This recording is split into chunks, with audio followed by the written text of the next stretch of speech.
मजबूत घटक हैं कांग्रेस पार्टी और समाजवादी पार्टी। अभी हमने समाजवादी पार्टी और अब कांग्रेस पार्टी के जिलाध्यक्ष जो बागपत के जिलाध्यक्ष हैं उन यूनुस चौधरी, हम उनसे ख़ास मुलाकात कर जानने की कोशिश करेंगे कि किन आंकड़ों के आधार पर आप पंडित अमरपाल को संघर्ष को जीत में बदल पाएंगे। देखिए, यहाँ का जो प्रत्याशी, जो इंडिया गठबंधन का प्रत्याशी अमरपाल शर्मा जी आए हैं, उसकी एक रणनीति थी इंडिया गठबंधन की कि यहाँ का सारा जातीय समीकरण देखकर, क्षेत्रीय समीकरण देख के तब हम लास्ट में उतारे। और आज जिस तरह से हमारे सहयोगी रहे, लोकदल के नेतृत्व ने हमें धोखा दिया, समाजवादी पार्टी को दिया, क्षेत्रीय जनता को दिया और वो बीजेपी के साथ अलायंस में चले गए, उसका एक रिएक्शन बहुत बड़ा इस क्षेत्र के अंदर है। हमारे में ही नहीं, उन्हीं के जो साथी हैं उनमें भी रिएक्शन है, लेकिन वो बोल नहीं पा रहे। पंडित अमरपाल शर्मा एक जानी पहचानी हस्ती हैं, विधायक रह लिए, लोकसभा चुनाव लड़ लिए, इनकी पत्नी वहाँ पर है, खोड़ा में चेयरमैन है। तो सारा समीकरण बिठाकर इंडिया गठबंधन ने मिलजुल कर। अच्छा, आपने कहा कि जातीय समीकरण देखने के बाद फैसला लिया है। आप राष्ट्रीय पार्टी है कांग्रेस, आप राष्ट्रीय पार्टी के जिला अध्यक्ष हैं, आप भी अगर जातीय आधार पर काम करेंगे तो फिर विकास का मुद्दा कौन उठाएगा, महंगाई का मुद्दा कौन उठाएगा?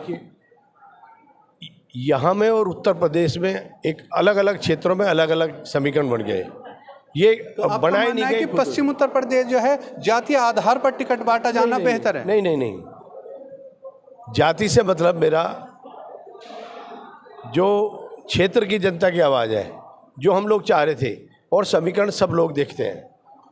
मैं तो एक सेकुलर पार्टी से हूँ, हम लोग तो सभी जातियों को मिला के चलते हैं, लेकिन जो यहाँ का एक समीकरण बनने जा रहा था और दूसरी पार्टियों के द्वारा जो दिए गए प्रत्याशी थे, उन लोगों को सारों का आकलन, चुनाव में जो आकलन सब चीज़ का होता है, उस आधार पे जो है हमारा जो समीकरण था, हमारे जो हाईकमान नेतृत्व, केंद्रीय नेतृत्व का, इंडिया गठबंधन नेतृत्व का, अमरपाल शर्मा का ही ज़्यादा बैठ रहा था। और यहाँ बहुत दिन से मांग भी हो रही थी एक ब्राह्मण समाज को हम यहाँ कैंडिडेट उतारे, क्योंकि महेश चंद्र शर्मा सन 80 में यहाँ से उतरे थे और सफलता मिली थी। अच्छा, बागपत लोकसभा क्षेत्र की अगर बात की जाए, राष्ट्रीय लोकदल का इंडिया से हटने पर क्या यहाँ लोकल चुनाव पर असर पड़ेगा? बहुत बड़ा पड़ेगा, बहुत बड़ा। इंडिया गठबंधन कमजोर हुआ है बागपत में?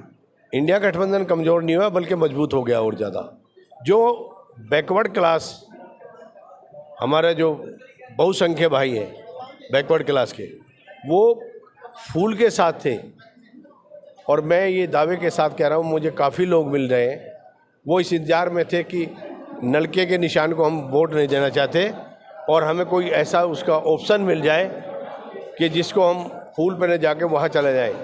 इसी योजना से के तहत पंडित अमरपाल शर्मा को उतारा गया है और आज उनके भी चेहरे खिले हुए हैं। मैंने बहुत सारे बीजेपी के कार्यकर्ता यहाँ पे आज देखे हैं जो बीजेपी में कट्टर हैं, और लेकिन आज मैंने देखा कि आज इस नामांकन पत्र में, जो कि बहुत छोटा सा एक सूचना दी गई थी और इतने लोग आ गए, आप अगली भाषा वो देखेंगे तो काफ़ी लोग यहाँ पे आपको देखेंगे कि जो बीजेपी में थे वो अमरपाल शर्मा जी के साथ में खड़े हो गए।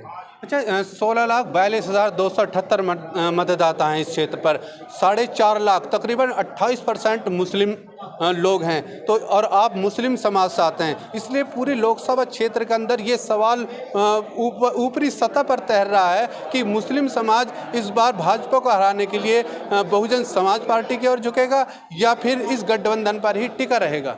नहीं, देखिए, विधानसभाओं की स्थिति अलग होती है। जब लोकसभा का चुनाव होता है तो वो पूरे देश के बारे में सोचना पड़ता है। विधानसभाओं में भले ही मुस्लिम जो है इधर उधर चला गया हो, लेकिन मैं पूरे उत्तर प्रदेश ही नहीं, पूरे हिंदुस्तान के अंदर बता रहा हूँ आपको। हिंदुस्तान का मुसलमान डरा हुआ है बहुत ज़्यादा इन लोगों से। उत्तर प्रदेश में भी यही स्थिति है, हर प्रदेश में यही स्थिति है।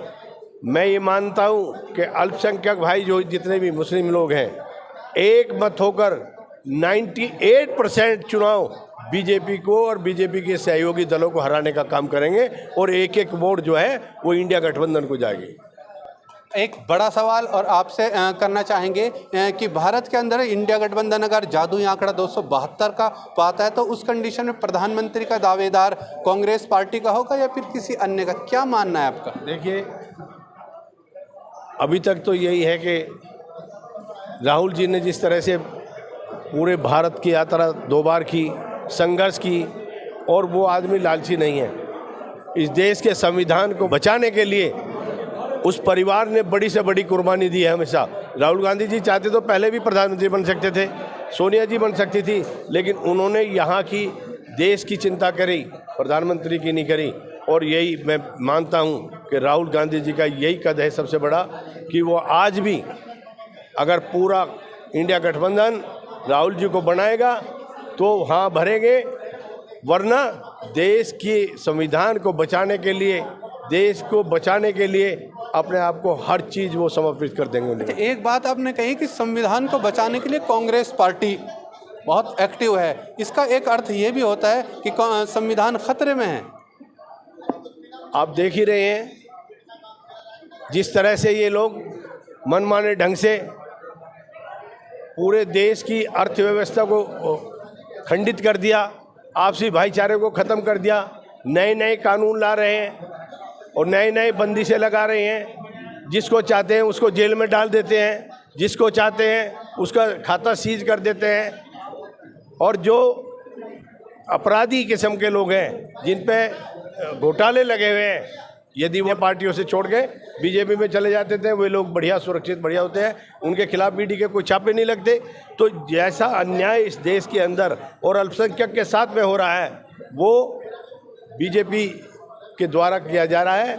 उससे त्रस्त होकर आज पूरे हिंदुस्तान का, चाहे नौजवान हो, चाहे किसान हो, मजदूर, अल्पसंख्यक भाई हो, सब लोग परेशान हैं। और वो इस इंतजार में बैठे हैं कि आने वाले 26 तारीख को, यही नहीं, जब जब भी लोकसभा की जहाँ जहाँ जिस क्षेत्र में जो तारीख है, उस पर एक नया इतिहास रचेंगे। और इस मौजूदा पार्टी जो देश विरोधी है, जाति विरोधी है, सब चीज़ जिसे तहस नहस करता है, उसको नेस्तल नाबूद करेंगे इस हिंदुस्तान से। अच्छा, विपक्ष लगातार ईडी को सहारा बनाकर 2000 लोकसभा चुनाव में आगे किए हुए हैं, लेकिन जब हम सवाल करते हैं भाजपा नेताओं से कि ईडी को लेकर आप क्या कहेंगे, तो उनका स्पष्ट जवाब होता है कि भ्रष्टाचार करोगे तो फंसोगे। क्या आज तक बीजेपी के द्वारा भ्रष्टाचार नहीं हुआ? क्या एक भी आप बता सकते हैं कि एक भी भ्रष्टाचारी नेता बीजेपी का जो हो उस पर कोई ईडी का छापा लगा है, सीबीसीआईडी का छापा लगा है? और ऐसा क्यों है कि जब दूसरे दलों में वो लोग हैं, अब फिलहाल भी उन पे घोटाले लगाए हैं और वो बीजेपी ज्वाइन कर लेते हैं, तो वो दूध के धुले हो जाते हैं, साफ सुथरे हो जाते हैं। तब कहाँ है इनका ये कानून? हम उसका वो नहीं लेते, विरोध कर रहे हैं। हमने मनमोहन सिंह जी की सरकार में जिस पर भी घोटाले लगे, आपको याद होगा, उन सबको जेल के अंदर कराया। हमने कभी जातिवाद और धर्मवाद की बात नहीं करी, और हमने जो गलत किया उसको जेल कराया। इन लोगों अच्छा, आपसे अब एक अंतिम सवाल करना चाहेंगे कि लोकसभा क्षेत्र बागपत के अंदर सिवाल खास भी आता है, मोदी नगर भी आता है, पूरा क्षेत्र जो 16,42,000 वोटों को समेटे हुए हैं, उन मतदाताओं से आप कोई अपील? हाँ, मेरी अपील है, आज पूरे क्षेत्र ही नहीं बल्कि पूरे उत्तर प्रदेश से आज मेरे हाथ जोड़कर सबसे अपील है कि हमारे अपने भाईचारे को बचाने के लिए और इनके द्वारा जो किए गए जुल्मों को, उनसे निजात पाने के लिए आज किसान, मजदूर, व्यापारी, हमारा नौजवान वर्ग, शिक्षक, शिक्षा और छात्र को एक मुद्दे पर ही वोट डालना चाहिए, और वो मुद्दा है देश को बचाने का। और सभी भाइयों से मेरी अपील है कि किसानों के साथ में, मजदूरों के साथ में जो इन्होंने किया, उसका बदला लेने का वक्त आ गया है। लोकसभा में इसका फैसला करेंगे। ऐसी ही दिलचस्प वीडियो को देखने के लिए हमारे चैनल सहारा न्यूज़ 24 को सब्सक्राइब करें, लाइक करें, शेयर करें।